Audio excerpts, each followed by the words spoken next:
Tasawuf Sunni adalah tasawuf di zaman abad kedua sampai abad ketiga, keempat.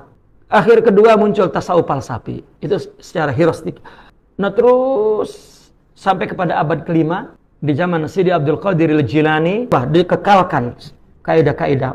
Karena banyaknya dulu tarekat itu guru yang membawa kepada Allah, tak ada nama madrasah. Karena macam dai lah, macam pendakwah. Semua memang punya ilmu yang ada di akalnya dan punya marifat yang ada di dadanya. Setiap orang memberi ilmu dan memberi marifat itu, katakan.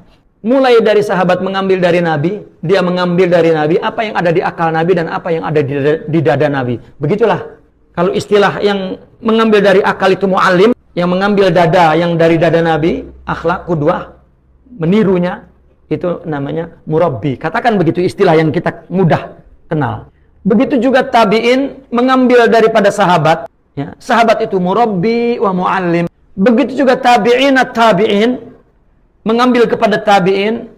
Setiap tabi'in itu murabbi wa mu'allim, memberikan ilmu dan mengkudwahkan perilakunya. Setelah itu terjadi fitnah. Orang menuntut ilmu untuk duduk di kerajaan, ya, untuk mendapatkan pangkat dan harta. Mula berubah.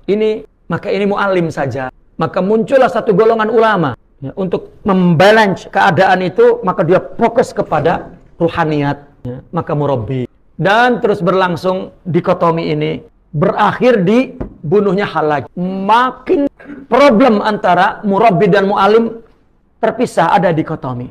Di zaman Syekh Abdul Qadir Al-Jilani dibantah dua-duanya, ya, dan disatukan.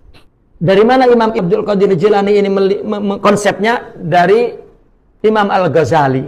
Sebetulnya sebelumnya sudah ada Imam Junaidi Al-Baghdadi sudah mencoba, tapi kemudian, ya, terjadi lagi pemisahan.